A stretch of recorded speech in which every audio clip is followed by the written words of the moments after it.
c'est Estelle et aujourd'hui je vais vous faire un petit guide sur comment je prends mes photos Insta et du coup vous donner des idées si vous voulez vous lancer dans le bookstagram. J'ai ouvert mon compte Insta en avril 2020 et depuis j'ai eu vraiment plusieurs phases. Au début je savais pas du tout ce que je faisais et au fur et à mesure j'ai commencé à me renseigner sur les filtres, les applications pour retoucher les photos. Je me suis inspirée de plusieurs autres bookstagrammeurs et j'ai trouvé maintenant un type de photo qui me plaît. Je vous avoue que je ne suis pas forcément une professionnelle. De 1, je ne suis pas une professionnelle de la photographie, je prends mes photos avec mon iPhone. De 2, je ne suis pas non plus super pro en retouchage. Donc franchement cette vidéo c'est un petit peu la partie 2 de j'imprime mes livres, c'est-à-dire que je vais vous faire un petit peu mon guide de la base, j'ai envie de te dire, et encore des petites étapes et des petites idées. Si jamais vous êtes photographe, si jamais vous êtes professionnel du retouchage de photos ou quoi que ce soit d'autre, ben vous n'avez pas besoin de cette vidéo, vous n'avez pas besoin de moi, genre vraiment pas du tout. Là c'est vraiment genre si jamais vous voulez des petites idées pour commencer.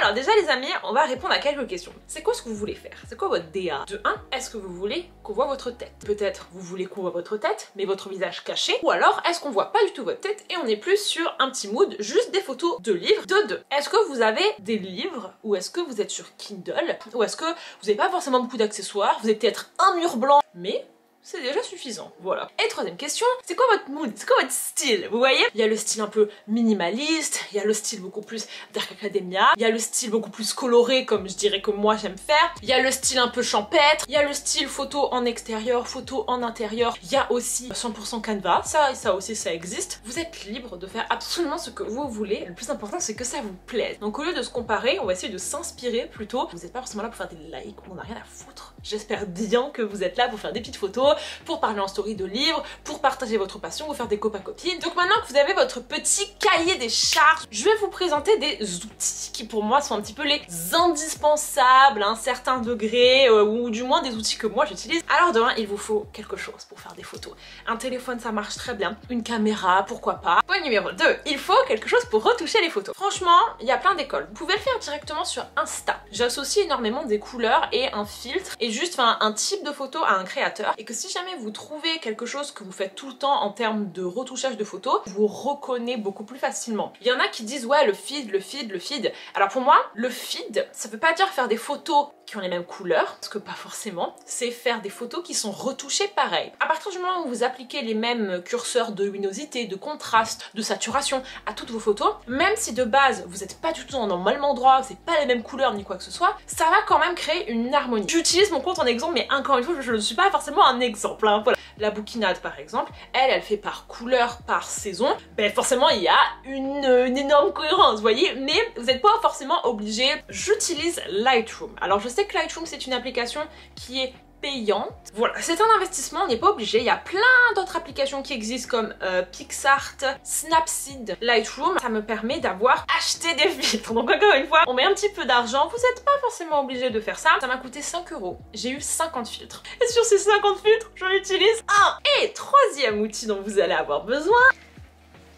Alors ça c'est une révolution pour moi, je l'ai eu que cette année, hein, parce que j'utilisais ma petite sœur, j'utilisais le retardateur sur mon téléphone. Je crois que j'ai littéralement tapé manette, Bluetooth, prendre des photos, vous cachez votre main comme ça et clic clic, c'est génial ici. J'ai l'outil où je peux mettre mon téléphone et en fait ça va sur mon trépied que j'utilise actuellement. Juste vous savez les petits trépieds de téléphone là, ça et ça, un investissement certes, mais je vous jure que ça va rendre votre expérience de photo tellement plus simple. Et la quatrième chose qui pour moi est vraiment indispensable, c'est le mode portrait. Sur iPhone il existe, lui là, portrait, vous cliquez dessus, mais en fait derrière moi ça va être flou. Préférément on prend des photos comme ça. Votre objectif il est toujours meilleur que celui-là. Je sais qu'on veut faire ça parce que comme ça on se voit, mais franchement vous mettez votre téléphone comme ça, vous en faites quelques-unes au début pour vous recaler et après mais la qualité est 30 fois mille mieux. Et bien évidemment on n'oublie pas de se mettre au soleil ou en tout cas la luminosité. Maintenant je vais vous faire un petit briefing de photos possibles et je vous donnerai des exemples à chaque fois et on terminera la vidéo par un exemple de shooting que je vais faire littéralement tout à l'heure. J'ai entre guillemets 5 poses qu'en fait je recycle H24. On va commencer par un shooting à l'intérieur puisque commençons par le plus simple. C'est un peu un mix ici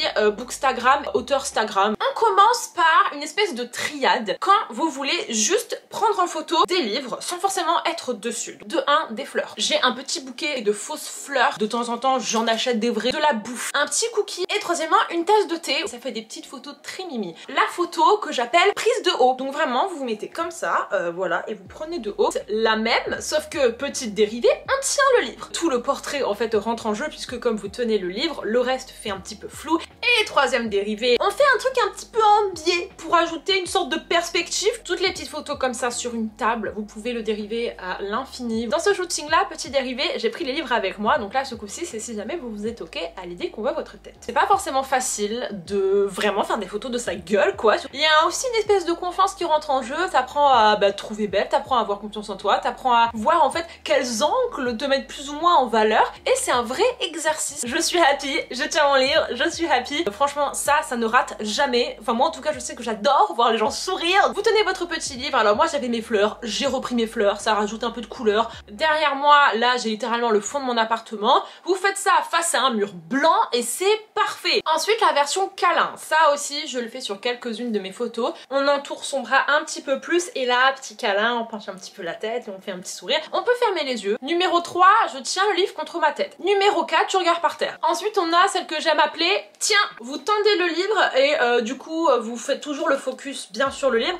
mais vous vous mettez un peu plus en arrière. La petite photo oh my god I'm so excited, oh my god, un petit côté naturel. Et enfin la dernière version, je regarde le livre. Troisième type de disposition que j'ai fait pour ce shooting qui est l'ordinateur. Son ordi, une plante, un petit gâteau ou une tasse de thé, on installe ça sur une table, on se met face au soleil, on prend la photo de face et la même où on se met depuis le haut. Votre corps entre en jeu. Vous vous rappelez des 5 trucs dont je vous ai parlé? Et on va faire exactement la même chose. On commence par le sourire, très simplement. Je fais toujours en sorte que le centre de la photo soit là où il se passe les choses intéressantes. La même, mais on met ses mains comme ça. On s'appuie dans sa tête, voilà, ça peut être un peu je suis fatiguée. Le je regarde le livre, et ben là c'est je regarde mon ordinateur et je fais mon petit sourire fier. Et le dernier truc c'est j'interagis avec mon environnement. Alors là vous pouvez soit sniffer les fleurs, soit bouffer les donuts, soit toucher un petit peu votre ordinateur. Vous avez des objets, c'est toujours sympa d'interagir avec les objets parce que ça rajoute du mouvement. Si on veut parler rapidement en termes de tenue, maquillage et tout ça, je me mets souvent en couleur neutre, que ce soit blanc ou noir. Au moins ça va avec tout. On va pas prendre le dessus quand je mettrai ensuite mon filtre sur peut-être les couleurs du livre. Et si jamais je mets de la couleur, je vais peut-être plus jouer sur le rouge à lèvres. Si jamais vous êtes bonne en maquillage, je sais qu'il y en a qui justement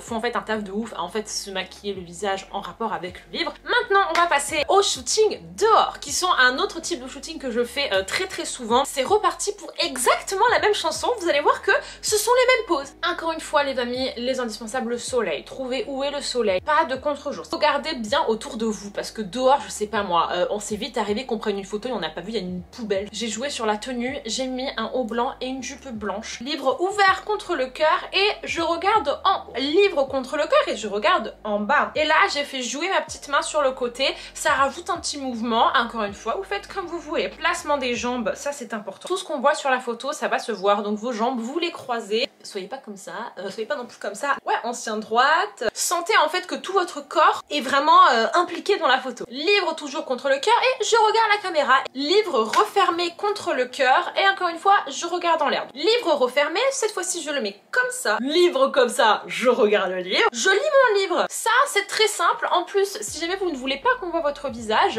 hop, vous rapprochez un petit peu plus le livre. Je lis mon livre, mais face à vous, comme ça. Encore une fois, si vous voulez pas qu'on voit votre tête, hop, vous remontez un petit peu le livre, ça marche aussi. Donc on a fait des photos assis, maintenant on va regarder des photos debout. C'est mes photos préférées, ce que j'appelle des photos prises sur le fait, des photos je n'avais même pas vu que tu étais là. Je marche. Et hop, la personne en face de vous, ou même le trépied, clic, clic, clic, clic. Je ne regarde pas la caméra, j'ai mon petit livre là. Là, j'ai vu qu'avec les feuilles, ça faisait un petit effet lumière, pas lumière. C'est très joli, petit mouvement. Je tends une jambe et je fais ça avec mes mains. Tentez des trucs, sachez qu'une photo où vous bougez, quoi qu'il arrive, arrive, ça donne un style. De dos, ça marche toujours. On voit pas vos têtes si vous voulez pas qu'on voit votre tête. Donc là, on avait des photos où on était bien de face et je vais terminer par un shooting où j'étais de côté, encore une fois, dehors. Je ne regarde pas la caméra, check. Alors ça, mais encore une fois, hop, on ouvre le livre, on tourne la tête. Si jamais vous avez un joli chouchou ou un petit nœud, c'est le moment de le sortir. Et ben là, je lis mon livre, mais depuis le côté. Je regarde le ciel de profil. On ouvre son livre. En fait, il ne faut pas trop l'ouvrir parce que sinon, on ne voit plus la couverture. Donc, faites toujours attention. On va se rasseoir pour terminer les photos de profil. J'ai vu un arbre rose. Oh my god, mon livre, il est de quelle couleur? Rose. Un rappel de couleur, ça fait toujours son effet. La pose de la meuf mystérieuse qui lit son livre. Assise, je remonte mes genoux, il y a une main sur mes genoux, je lis mon livre, je regarde pas la caméra. Le livre contre mon cœur ouvert, ça je le fais beaucoup, j'aime beaucoup. Et je regarde le ciel. Au final, je me suis dit que je voulais faire aussi des petites photos avec ma bibliothèque. Vraiment face à la bibliothèque.